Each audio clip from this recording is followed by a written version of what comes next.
Hello and welcome back to the Byline Breakdown. I'm Mike Moliterno.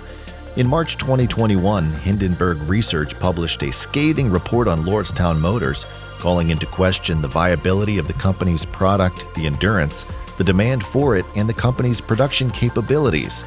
The result was the collapse of Lordstown Motors' stock price and eventually the forced resignation of then CEO Steve Burns, which is where we pick up our conversation with Business Journal managing editor Dan O'Brien. So obviously all this controversy leads to Steve Burns being forced to resign, along with several other executives. Yeah, it's in June of 2021, after an internal inquiry at the company found that there were misstatements made, and never identified who made the statements, mind you.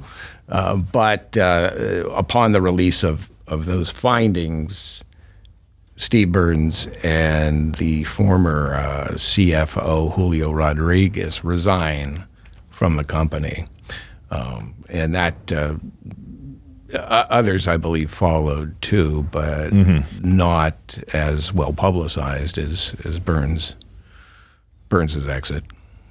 So this is kind of a low point for Lordstown Motors. Yeah. And nobody's really sure what's going to happen. They get in a new acting CEO who eventually becomes CEO, I believe. And well, an interim CEO. Or an interim CEO, yeah. She takes over and is holding the place together, if you will, with a number of other new hires. And they begin to explore different business options. And then, out of nowhere almost, Foxconn shows up. Well, yeah, kind of back up a little bit. They begin to float the idea of the Lordstown plant as a manufacturing facility for not just the Endurance, but for other multiple companies, perhaps. Which was one thing that one concern a lot of people raised, even way back towards the beginning, was: are you actually, even if all of Lordstown Motors' wildest dreams come true, are you going to need this entire plant? What are you going to do with this whole plant? Right. You know. Right. And their answer was, well, we'll fill it up somehow. Right. We'll fill it up with other OEMs who might want space to manufacture their particular products. So now they're taking this idea and they're really examining it model. Because let's face it. Yeah, it's a really unique business model when you think of it. And a new CEO comes on board later that year, Dan Ninavaji, who's had some experience with in the auto industry and with Carl Icahn especially. And he begins to look at that model, and executives begin to look for opportunities. And lo and behold, Foxconn is looking to get into the EV market simultaneously.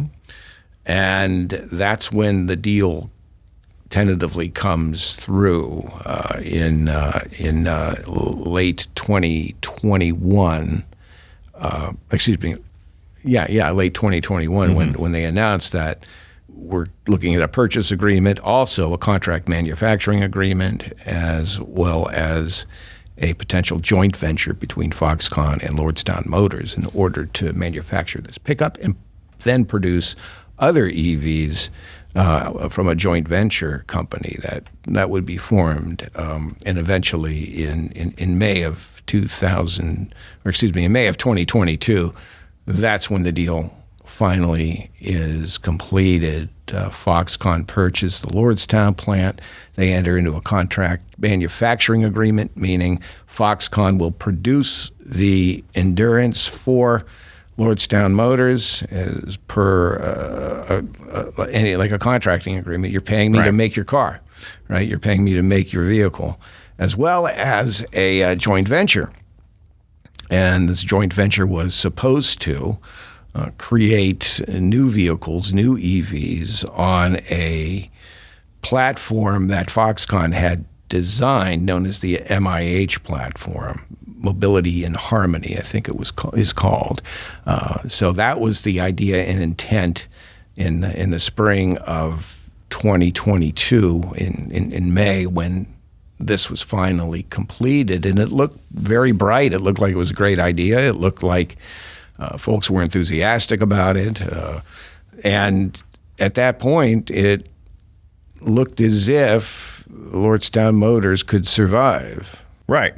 Yeah. And I mean, it wasn't wouldn't call it a bailout per se, but in a way it was. It helped cut costs for Lordstown Motors, which was just bleeding cash and needed capital to survive. I mean, that was one of the big issues, was if we don't raise any money, it's uncertain whether or not we'll remain as a going concern.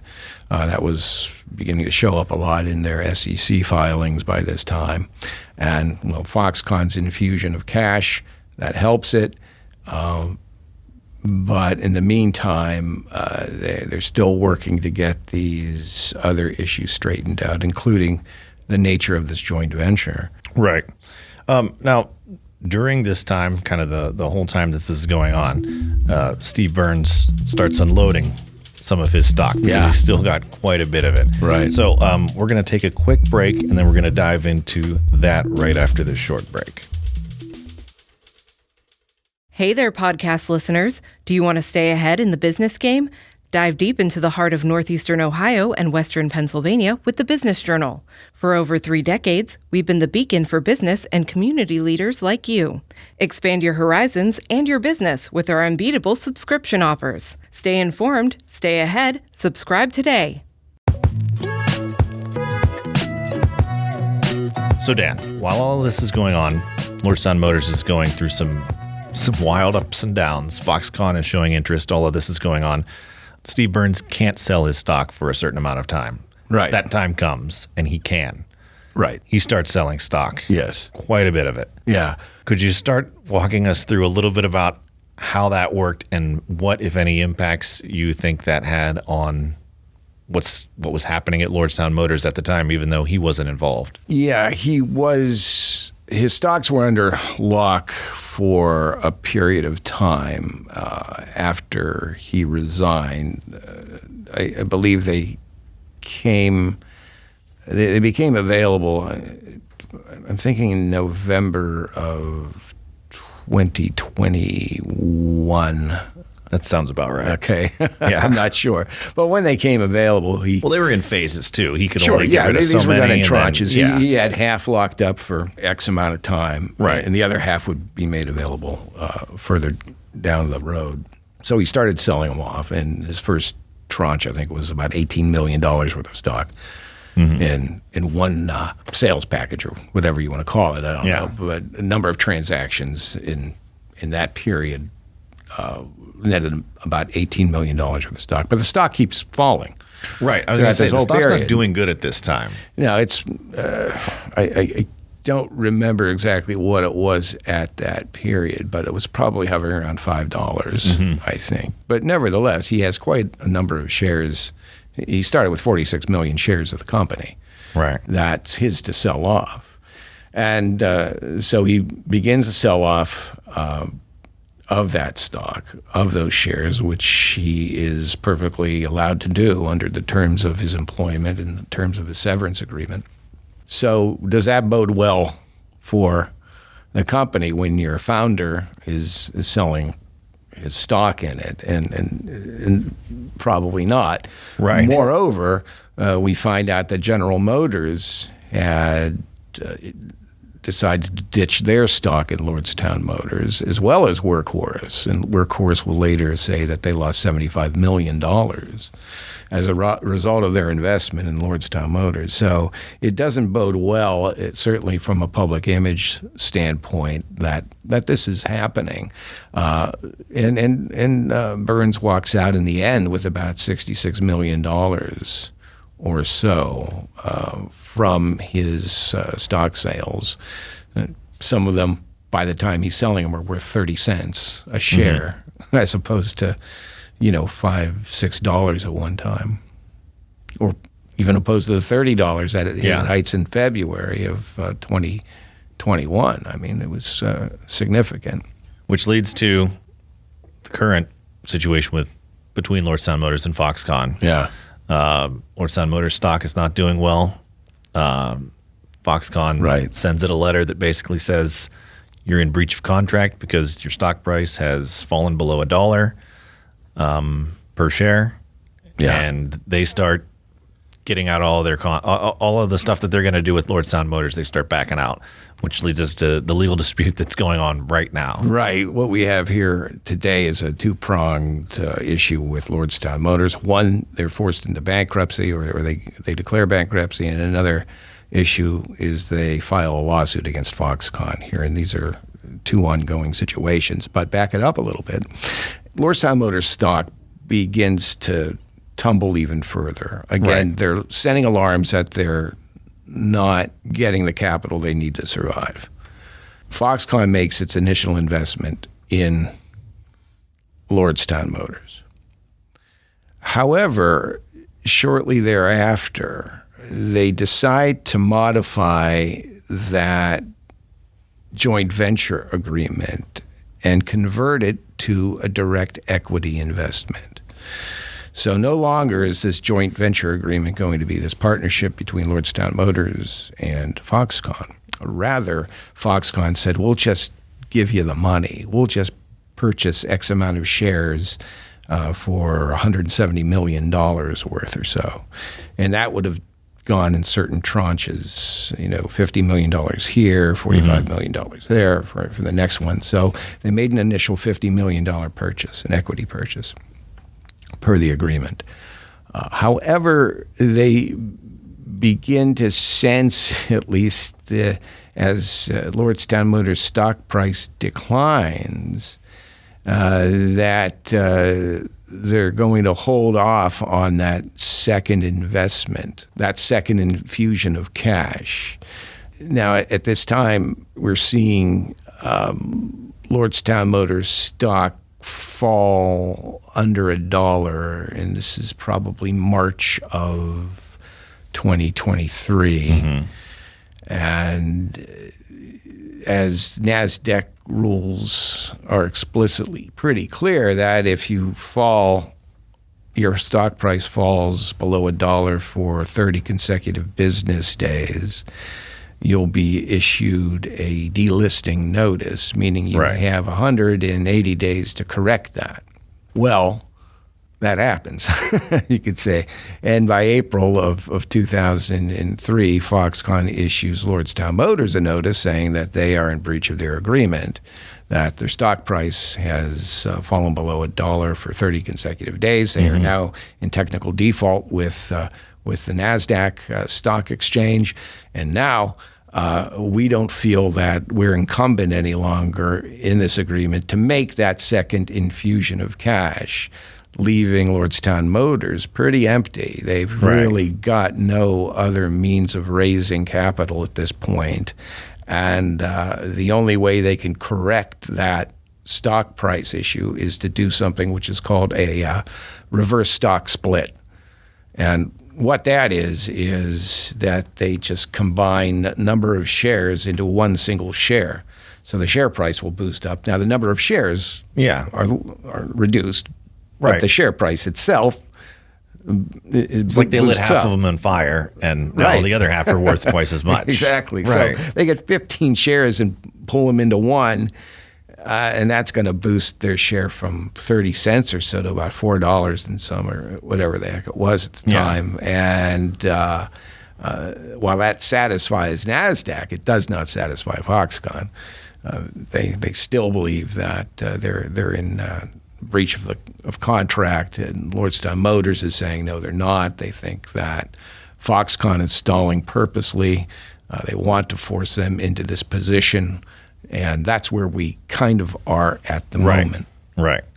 So Steve Burns is going to buy, or has an agreement to buy, Lordstown Motors assets. I guess, where does all of the other stuff stand right now? And one thing that we kind of didn't mention, how does what's going on right now affect the other lawsuit against Lordstown Motors from, I can't remember the California EV. They settled that. Oh, did they settle that? Yeah, that's been settled. That's been disposed of. Okay, so then we can just skip it. Yeah, Karma. I forgot about Karma. Automotive out of California sued Lordstown Motors very early on for stealing intellectual secrets, trade secrets, trying to steal their people and stuff like that.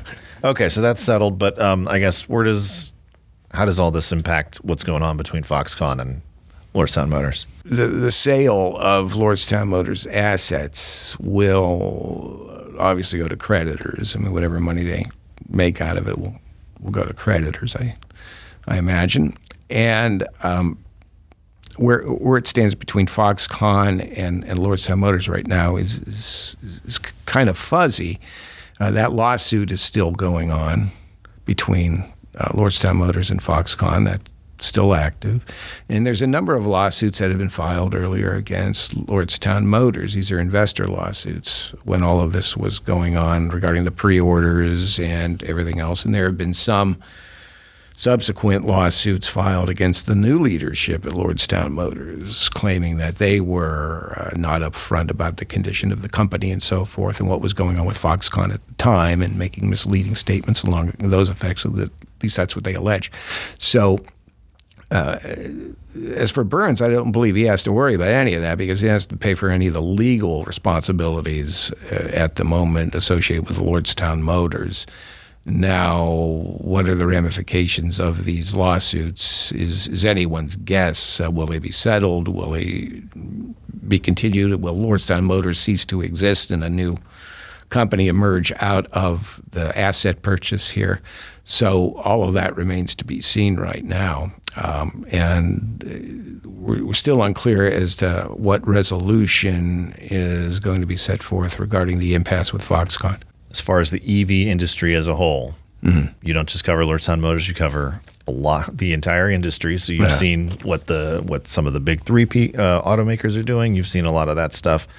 Given the challenges that Lordstown Motors faced and how difficult it was for them to get into the market and what you're seeing from the traditional automakers, what does all this mean for the EV industry? Or what are the potential challenges, or how do you see the EV adoption panning out? Well, it's going to take a long time. This isn't anything that's going to happen overnight. Because there's some pretty ambitious goals. And let's face it. I mean, there's a lot.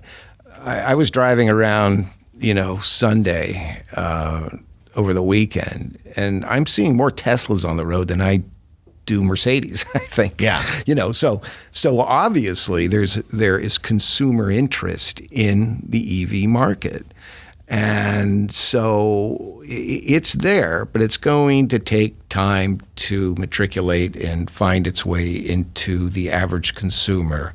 I'm going to buy a new car. I'm looking at an EV. Why should I buy an EV? And that's the challenge for dealerships in the area to say that, well, what do you want to use it for? Are you going on long trips? Because those who are thinking about taking those very long vacations with an EV are, of course, kind of nervous about that because the infrastructure is yet to be built out, and the charging infrastructure is brand new. And so convincing consumers, I think, that this is going to be the future, whether you like it or not, is going to be difficult. Now, it's like I said, it's not going to happen overnight. This is going to be a transition that's going to take decades, 2 decades at least, I would imagine. But the OEMs have committed to going all electric and zero carbon by 2035. So that's not far away. So any of these new vehicles coming off the line are presumably going to be either hybrid or electric battery powered. And that is, of course, a big issue amongst the big three and, of course, the UAW right now. That's what this strike, I think, is inherently about, is the future of the auto industry and its relationship with its workers, and that is electrical vehicles. Okay, well, I think we will leave it there. Thank you very much, Dan. You're welcome, Mike. You're absolutely, thank you. So if you'd like to dive deeper into all of this, to the Lordstown Motors saga, We'll have some links in the description where you can check out the stories. This is obviously an ongoing situation, so please check back to businessjournaldaily.com often for the latest about the electric vehicle industry and Lordstown Motors in particular. And join us next Thursday for more stories behind the headlines on the Byline Breakdown. I'm Mike Molitorno.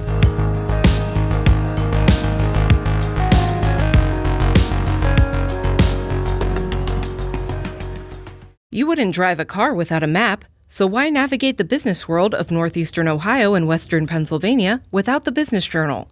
Trusted since 1984, we're the compass pointing you to growth and prosperity. Digital, print, why not both?